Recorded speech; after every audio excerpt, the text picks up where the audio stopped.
Hey guys, coming back to you for another video today. It's a great video, and I read an interesting book, and then it inspired me to make this commentary, guys. And before I continue that, today's great gameplay, some losses, top, and I thought it would be fitting because of the commentary today. What I'm going to be talking about. The recent book I read, guys, is The Notebook of Stupidity: How We Lie to Ourselves and Don't Believe Others, guys. It's an interesting book, and it is more just no quick summary from Goodreads. Are stupidity and sanity related? The truth may surprise you. We are masters of self-delusion. Every day we make decisions that aren't based on logic, but rather stories. Stories that we tell ourselves about who we are and what we want and why we want it. Guys, that's no basic thing, right? About the book. That's all we're here to talk about. And what's something interesting about it, and something interesting that 50% of you guys are not subscribed to the channel, and that is, unfortunate. You guys need to be subscribed and be up to date when we put out the great content here. Make sure you turn notifications on and subscribe to Twitter. And then, let's get into today's commentary. Today's commentary, guys, is going to be about the Dunning-Kruger effect in League. And if you don't know what the Dunning-Kruger effect is, the Dunning-Kruger effect, I think, it describes why so many people in League are toxic. I was playing today with my friend Unbeatable, and we've had a couple games like this where we ran into a guy that he thinks he's good. Recent game, we had a Vladimir that thought he was good, and then we had a Mordekaiser who thought he was good, and then this game we have the Katarina. You're gonna see the Katarina thinks she's a lot better. And so let's get into it. Let's define what the Dunning-Kruger effect is so you can understand what we're talking about, guys. The Dunning-Kruger effect is a bias in thinking, usually where a person is unaware of how badly they grasp the subject, not understanding that they are failing at it. They mistakenly think they are doing as well as the average or even above average player, right? You see that all the time in League. You can't be mistaken about it. You see that all the time in League. You see a guy who's complete garbage think he's doing as average, and then he could start blaming others for it, right? Let's continue with it. It is a psychological effect in which people don't realize their level knowledge or ability in the subject. People who know little about a subject will think that they know more than they actually know. People of low ability may not have enough intelligence to fully grasp how complicated something can be, causing them to overestimate their knowledge or ability, then can cause them to underestimate the intelligence of a high-ability person who claims something is complicated and they falsely believe and understand fully. And this graph I just put up on screen, that's been up on screen, guys, is, it describes the Dunning-Kruger effect, right? Effect is in League. And you can see at the top is, the peak amount of stupidity, the people who are going to flame you in League and say you're not doing it well enough, right? And then you're going to get the plateau of sustainability. I think it's labeled is for, the guys that rate themselves a bit lower, I guess. You could put it that way, guys. So, let's continue with it, guys. And the Dunning-Kruger effect, it does happen in gaming. We know it's common in gaming, right? You've seen it in League, you've probably seen it in Call of Duty. Whatever game you play, you've probably seen the Dunning-Kruger effect, probably displayed in some sense. At the lower elos and the higher elos you see it. And then, it's common gaming. And I'm going to put an excerpt up on screen from a 2012 study, guys. And you can pause it right now and to look at the screen, to look at this. But it's basically the College of London, University of York conducted a multi-experiment challenge, explored challenge of its role in games affecting good experience for the player. And the participants did different games ranging from tower defense to Bejeweled and Tetris. And I'm basically not going to really explain it much, guys, but let's just sum it up. They found the Dunning-Kruger effect occurred in participants. Players that were more skilled were able to see the limits of their challenges, while less skilled players were simply enjoying the game because, they weren't able to detect any of the nuisances. We got the technical things out of the way. Technical things might sound like a lot to you guys, and go back and play the video, but it's really essential to understand what we're going to talk about here. Because in League, from what I've noticed from playing this past year, this past 7 months, is the Dunning-Kruger effect. And a lot of people, and I guess a bit of me when I started out. First thing with the Dunning-Kruger, the blame game. it's Dunning-Kruger effect in motion, guys. It's a common mentality in League of Legends for players in general to blame others for their losses or inability to climb. And it even happens in other games, guys. You've seen that in other games. People blame you, like, oh, I'm on low elo because of this, or I'm not going anywhere because of this. And then simply go anywhere, guys, that discusses low or any competitive game that has, I guess, a big competitive following. You'll find people blaming for their teammates or saying bad luck or just about anything else instead of thinking how they personally did poorly or what they can improve in. There's some examples about it. You can always go look around on Reddit. I've seen this one plenty of times. People say in League, it's like, no matter how hard I try, my team just keeps disappointing me. I die from extremely fed enemy champions, which results in me to feed my team and blame them for feeding. My teammates get absolutely crushed in team fights if I'm not there to assist. Honestly, it just frustrates me that I'm performing at my peak, but my teammates' decision skills, making skills are awful. Am I really in elo hell? You see that, all the time in League. You see stuff that follows that similar pattern in League, right? And then you even see in every single game, including, you see people complain, whatever game they go to, they're like, my teammates suck. You see that, and then, as I said, other games, Overwatch is one of the games, CS, it's like every time I queue up my teammates, we still lose in D rank. I see all that. See all the cases of people blaming outside factors instead of considering, no, their perceptions of reality make them feel like they are constantly superior than their teammates and all bad things that happen to them are because of them. Sure, you might get less than favorable teammates every once in a while, guys. Everyone has bad games. That's what makes you appreciate winning. Everyone has bad games from time to time. As good as you might be or as bad as average you might be, everyone has bad games. Get over it, guys. Everyone has bad games, even I do. But to believe you get teammates worse than you every game is completely false. That's why an ELO exists, guys. And an ELO, if you don't know ELO definition is, guys, an ELO rating system is a method for calculating the relative skill levels of players in zero-sum games. Right? It's just basically, rate players of similar skill. People who do that are there for a reason. If this were the case, wouldn't there be as many bad players on both teams, guys? And if that was true, both teams had bad players on it, wouldn't that be even more motivation to improve yourself so you can rise above bad players to dominate?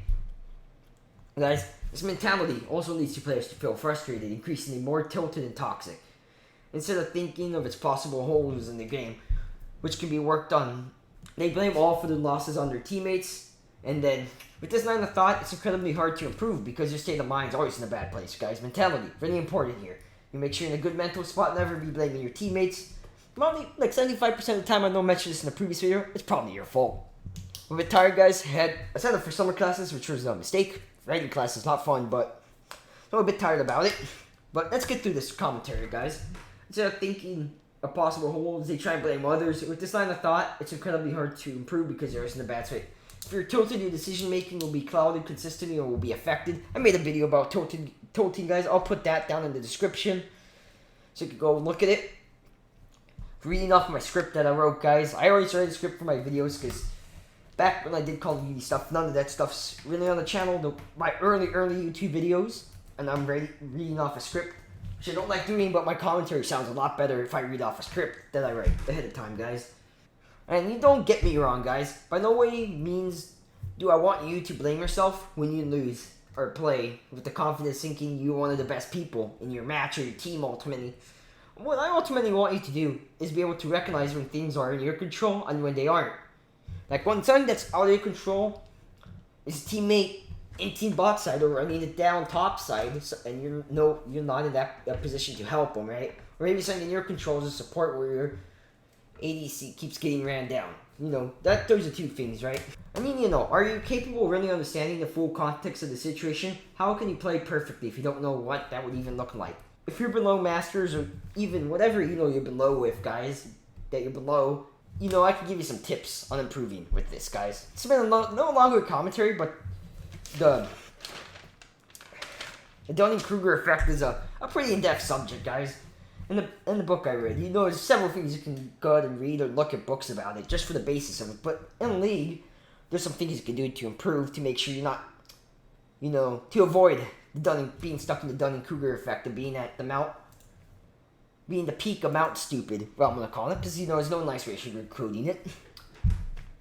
I guess I'm gonna use whatever, in League, there's this thing called, I don't know what exactly it's called, guys, but you'll see it on screen. I've displayed it for like the past 10 seconds, and it shows you like different things in the game, guys. And I don't even know what to call it. Maybe like a performance index or whatever, but I'll just call it that.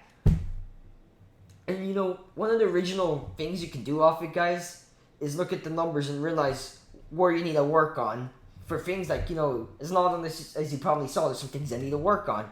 But as a newer player, sometimes you might not understand what you need to work on, guys. And then another thing you can do is you can absorb knowledge. It is a common phrase. You probably said it before. You probably heard it somewhere. Knowledge is power, especially in League. It's a game of inches every second. Every hit matters. You probably heard it. Football. You probably heard it somewhere in a football movie. Football is a game of inches, guys. You probably heard it from Al Pacino. Life is a game of inches, right? League is a game of inches. Let's give you this example. Did you know that Blitzcrank Signature Grab has a 20-second cooldown at level 1?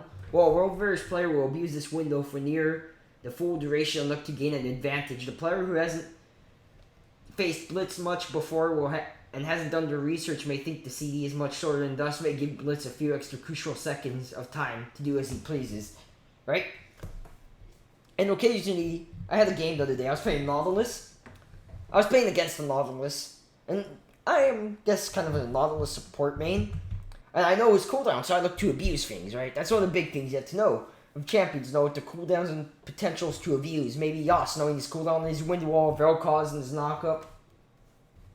Knowing the cooldown, certain things like that. Guys, there are many resources out there for your knowledge. There's videos, there's guides, maybe going into a private match in League and messing around on it. And make sure you know, there's a lot of things to help you out, even the wiki, even League of Legends. I think the website could tell you a bit of cooldowns, right? Knowledge could be a friend, guys, in League. It's going to help you play better. And not be stuck in the Dunning-Kruger effect of blaming your teammates. Let's go on to another tip. Understand your champion pool and your limits. In order to evaluate yourself, guys, to a good degree, you need to make sure you have a consistent core of champions that you stick to for both your main role and secondary. That's one of the things, big things I've always I emphasized in a couple. One video I know I emphasized it. You need to have a core. You need to have a champion pool to be good, guys, and know the limits of them. Know when you shouldn't be fighting, when you should be fighting. Maybe you're an early game jungler and you need to know. You need to fight early, or you're a late game jungler. Or you're a late game champ and you need to know, okay, we're going to take this and let my team, let this game go late. Maybe knowing the enemy's team also. You need to know, it's like, oh, maybe they go late, so we need to end this early. Guys, be in a and you need to know, you need to have a good role of champions, guys. Let's get back to your script. But be in a confident comfort level with them and keep a close eye on your champ's win rate. If you're playing well for a win rate of 50% with good numbers games, keep going. However, if you have a 35% win rate over 20 games with any champ, you may want to consider that your mechanics may not be strong enough to handle a champ with such a high learning curve. As a mid-laner, it may be better served playing something like Malzahar, Vel'Koz, or Lux. Although those champs aren't as flashy as Yas mid lane, I'm just going to put Yas here as an example. Mid lane is a very interesting position for Yas. You see a lot of Yas players with the curve like that. Although these champs aren't as flashy, wins mean the same regardless of how complex your champion pool is, guys. There's several tier systems out there you can go look at to see what champions are good, optimal, maybe not alright, off meta, several things of that, guys. Another tip, look up better players and compare yourself to them. Plain and simple. I'm a Nautilus main, I look at some Nautilus mains guys out there, I watch some vids, Nautilus main Reddits to look at some tips about Nautilus, right? You can do that for your champion, guys. And once you have a champion pool, you stick to it during combat. Dunning-Kruger effect you can combat the Dunning-Kruger effect by observing players that play the same role / champions as you at advanced tier. And then doing so will help you stay grounded and have a basis in the reality that is higher level play. Is this between you and them? Are they warding more? Do they die less? What items? What builders? Stuff like that, guys. Take time to watch high level VODs for the roles I mentioned, guys. And, look at different paths if you're a jungler, look at different paths. As a top laner, you could absorb, maybe different runes or stuff like that. Once you find players of your role to look up, take the next step in finding players that play the same champs. A silver Nautilus, take a look at the strats of Nautiluses that are higher up there. Maybe a pro Nautilus just to see what they do. How do they differ between the tiers? What are the things they can do? You can do starting now. I repeat, do a lot, like 3 times right there. Look at the things you can do starting now to help you. Take a step and aim to be more of like these, I guess, pseudo mentors, or maybe even have a friend, you know, as a mentor. You'll be in their shoes to help you out, or even get better. Compare the ultimate tip, guys. I'm gonna get to right now is compare yourself to yourself. This aspect may be one of the most susceptible to the Dunning-Kruger effect, and it will require strict honesty and consistency with yourself. You need to come up with your own system that works for you.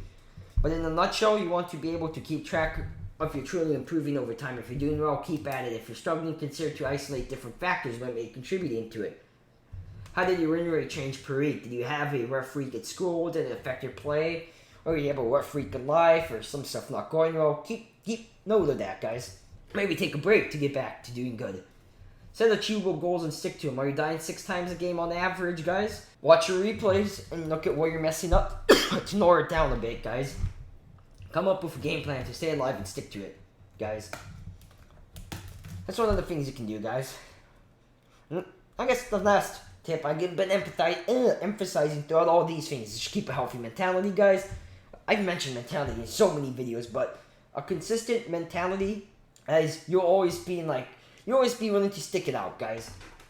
And your mentality will always be like, okay, I might have given up first blood, but let me get back into the game. I know I misplayed, and I can do something to get me better. Or even is like, okay, we had a tough loss. It was a bad game.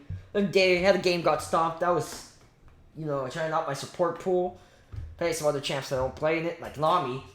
And I played a pipe. I think like Dumpster. We got Dumpster. 25-5 kills. We got demolished. No one won.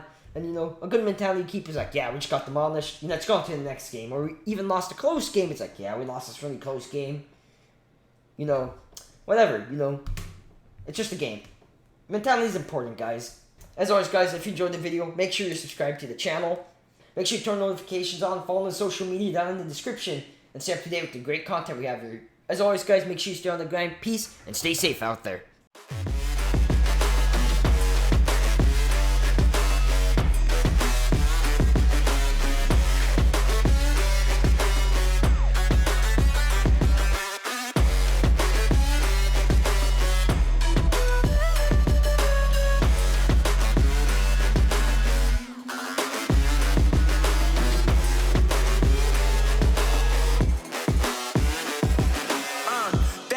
That the brothers on the rise now. Endless celebrations all in my house. Levitating now, I'm super duper fly now. London boy, but DC where I reside now. Put the time in while you always yelling time out. And for quit it, cause I know I'm coming with it. You were sitting, you were wishing I was handling my business. Now I got the ball like Harry Potter playing Quidditch. And my business is humongous, you would think that happens in it. Damn man, I'm all